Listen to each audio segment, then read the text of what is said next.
महात्मा जी थे, श्री हरे राम बाबा उनका नाम था।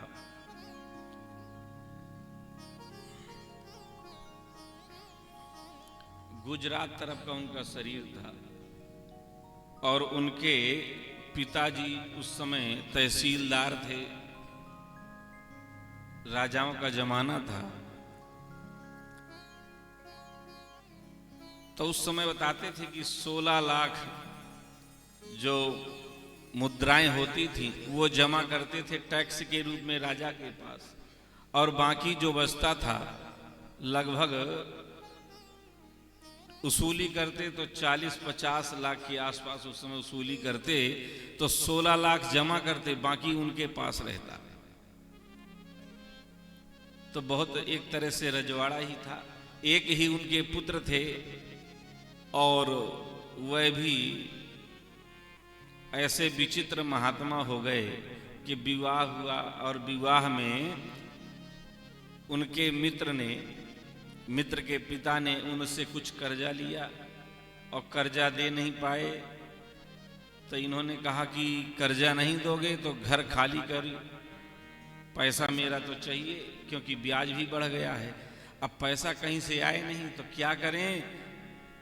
अब तहसीलदार कह रहे हैं कि हम कुड़की करवा लेंगे। तो जहर खाने के लिए सब तैयार थे, बैठे थे, रो रहे थे। तो बाबा प्रातः काल लोटा लेके दिशा मैदान जा रहे थे। वो उनका विवाह हो गया था, बच्चे नहीं हुए थे, विवाह हो गया था। शायद विवाह में भी 1-2 महीना हुए होंगे बस विवाह के। तो देखा तो उनका जो मित्र था वह भी वहीं बैठा था, सब रो रहे थे। बाबा ने पूछा उन्होंने, क्यों रो रहे हो? मित्र ने बताया कि आपके पिताजी से हमारे पिताजी ने कुछ लिया था और दे नहीं पाए, तो उन्होंने कहा घर खाली करो, पैसा नहीं दे पा रहे तो घर खाली करो, भगो यहां से। अब बहनें भी जवान हैं, उनका विवाह भी नहीं हुआ, कहां लेके जाएंगे, इसलिए बोले जहर खा के मर जाएं, प्रतिष्ठा की बात है, कहां जाएंगे। तो जहर खाने के लिए सब बैठे हैं। बाबा ने कहा मरो मत, जहर मत खाओ, हम व्यवस्था करते हैं। तो गए और अपनी पत्नी से कहा कि जितना तेरे पास जेवर है पूरा जेवर दे। तो पत्नी का जेवर ले आए और सुनार के यहाँ बेच करके पैसा दे दिया अपने मित्र को कि ले और लेकर बताना मत, कर्जा दे देना। अब उन्होंने चुका दिया पूरा पैसा। अब वो तहसीलदार दिमाग में कि बताओ कल तक कुछ नहीं था, जहर खाने के लिए बैठे थे, अचानक पैसा आया कहां से। अब वो खोजबीन करते रहे तो उनको पता चला कि एक सुनार के यहां से कि जेवर लेके आया था बेचने। जब वहां पहुंचे देखा तो बोले ये तो हमारे जेवर हैं घर के। बात पकड़ में आ गई, सब पता चला। तो उन्होंने उस समय बाबा से कहा कि तूने मेरे ही जेवर, मैंने बहू के लिए बनवाए, तूने मेरे जेवर बेच करके वहां दे दिया। तो उन्होंने बाबा ने कहा कि ये जेवर आपके नहीं हैं, मेरी पत्नी के हैं, हमने आपसे नहीं लिया है, पत्नी से लिया है क्योंकि पत्नी के ऊपर अधिकार है। तो बोले तेरी पत्नी कहां से लेके आई? मैंने ही तो बनवा के दिया था, तभी उसके पास आए, इसलिए मेरा है। जब तक मैं जिंदा हूं तब तक तुम्हारा कुछ भी नहीं है यहां, मेरे मरने के बाद तुम्हारा होगा, जीवित कुछ नहीं है, सब मेरा है, मैंने ही सब किया है। बाबा को बात लग गई। उन्होंने कहा जब आपका है, मेरा कुछ है ही नहीं तो बहुत अच्छा, जब अपना कुछ है ही नहीं तो क्या करना यहां रहेगा। बात लगी, बाबा छोड़ करके बैराग हो गया कि संसार में कुछ है ही नहीं।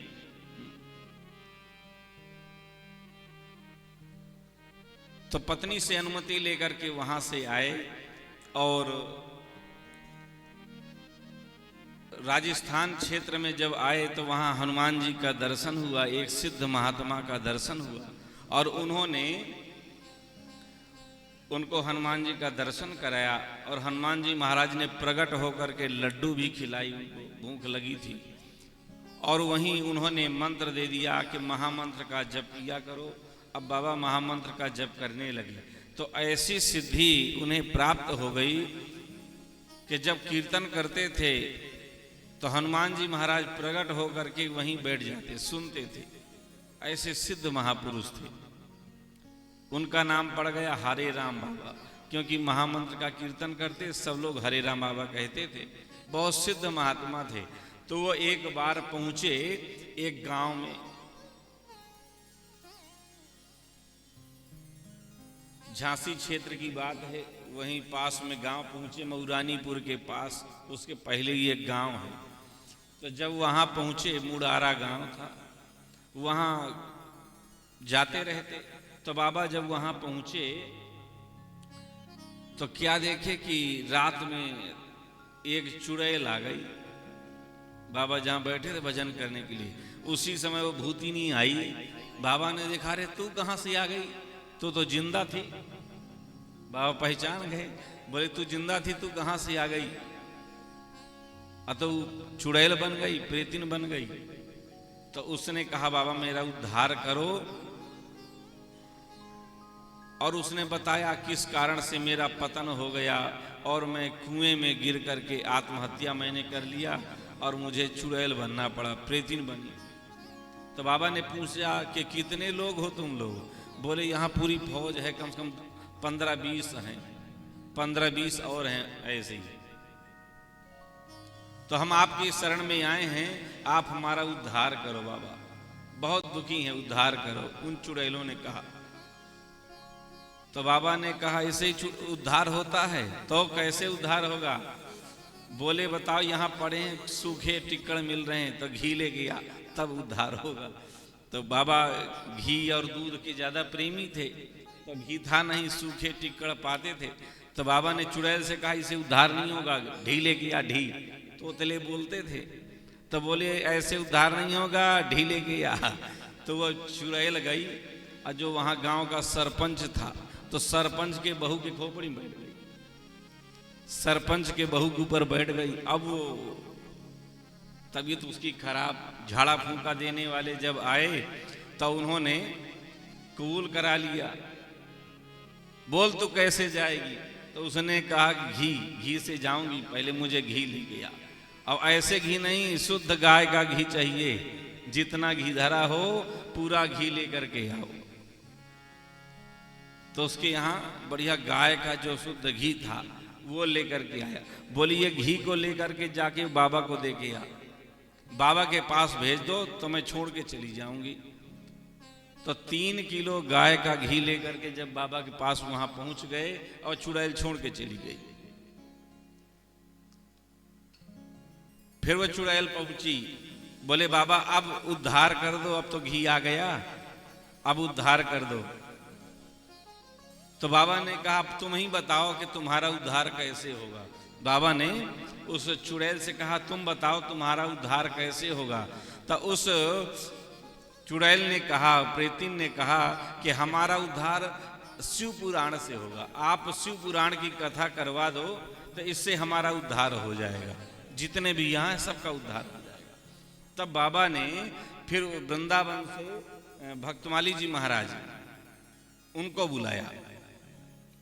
तो महाराज जी वहां जब पहुंचे और पहुंच करके उन्होंने शिव पुराण की कथा कही, तो कथा के मध्य में ही जितने क्षेत्र के भूत प्रेत थे चुड़ैल सब मुक्त हो गए, सब भगवान शिव के लोक चले गए। बाबा के पास सब मिल करके भूत प्रेत गए, बोले बाबा हमारा उद्धार हो गया, अब हम सब शिवलोक को जा रहे हैं। तो जितने प्रेत थे सबका उद्धार हो गया शिव पुराण की कथा से। तो यह शिव महापुराण की कथा भयंकर से भयंकर भूत प्रेत का उपद्रव हो, जहां जिस घर में कोई समस्या हो तो विधि विधान से अनुष्ठान हो जाए तो बस सबका उद्धार हो जाता है। और भूत प्रेत तो उनका तो हो ही जाता है, जीते जी मरने के बाद भी सबका कल्याण हो जाता है। श्री भक्तवत्सल भगवान की जय हो। यहाँ श्री शिव महापुराण की कथा के समय, अनुष्ठान के समय बहुत सुंदर विधि का निरूपण किया गया है। किस विधि से शिव पुराण की कथा श्रवण करना चाहिए,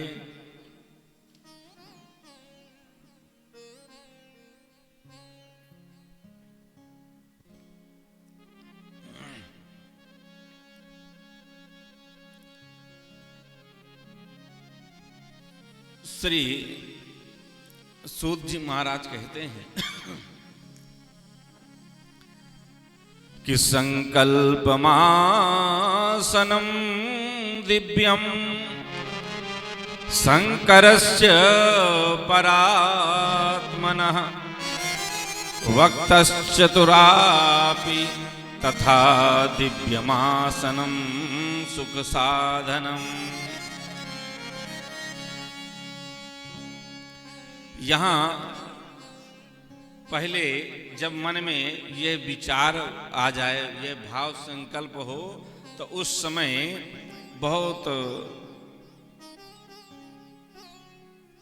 बारीकी से विचार करके मुहूर्त पूछना चाहिए। मुहूर्त का विधान है, या तो कोई अच्छा सुंदर पर्व हो, मंगलमय सुंदर महीना हो, जैसे कार्तिक का महीना है बहुत सुंदर है, श्रावण का महीना है, माघ का महीना है, वैशाख का महीना है। कुछ ऐसे मास हैं जो परम पवित्र हैं, तो वहाँ मुहूर्त का कोई ऐसा विधान नहीं है।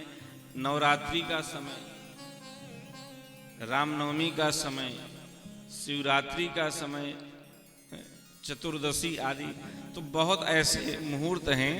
तो उन दिनों से प्रारंभ करें, अग्निवास देख करके किसी विद्वान ब्राह्मण से मुहूर्त पूछना चाहिए। और घर में हो तो घर में भी हो सकता है, घर में नहीं तो किसी देवालय में, देवस्थान में, या विशाल प्रांगण में, अथवा तीर्थ में, क्योंकि सबसे ज़्यादा तीर्थ की महिमा है। तीर्थों में जाकर के वहाँ कथा हो। इसके पूर्व भगवान विश्वनाथ की नगरी काशी में मंगलमय शिव महापुराण की कथा हुई और बहुत ही आनंद मिला।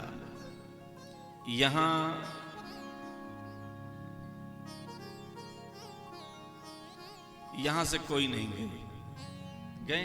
कौन थी मैया? हाँ, आप मैया गई थी भाई, ठीक। हम आपको देख रहे थे इधर बैठे। तो बहुत सुंदर वहां आनंद मिला। और श्रावण के महीने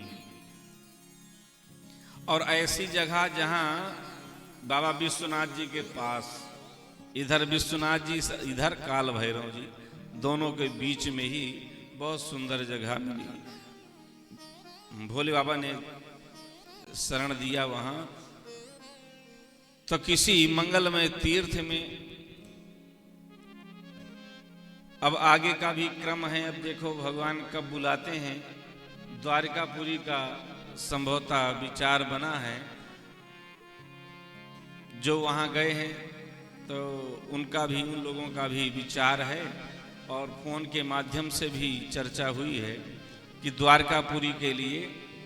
अब द्वारकापुरी के लिए शायद डायरेक्ट ट्रेन व्यवस्था नहीं है क्या है? कहीं बीच में रुकना पड़ता है, फिर जाना पड़ेगा। तो अभी पूरी कुछ काम चल रहा, पूरी यात्रा नहीं हो पाएगी, और बहुत बड़ी बूढ़ी माताएं भी जाती, उनको दिक्कत होगी।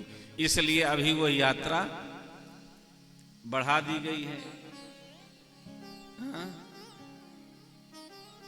हाँ, वो रेल यात्रा पूरी हो जाए, शुरू हो जाए वहीं तक के लिए तो ठीक है, नहीं बीच में रुकना पड़ेगा। यहाँ से सोमनाथ, फिर दिन भर वहीं रुको, फिर उसके बाद रात में फिर ट्रेन पकड़ो, तो इतना सबका सामान बड़ा परेशानी होती है, दिक्कत होती है ना ज़्यादा। तो इस प्रकार से विचार यही है कि तीर्थों में कथाएं हों और 12 ज्योतिर्लिंग की भी यात्रा हो, वहाँ भी सत्संग, पूजन, देवाराधन हो।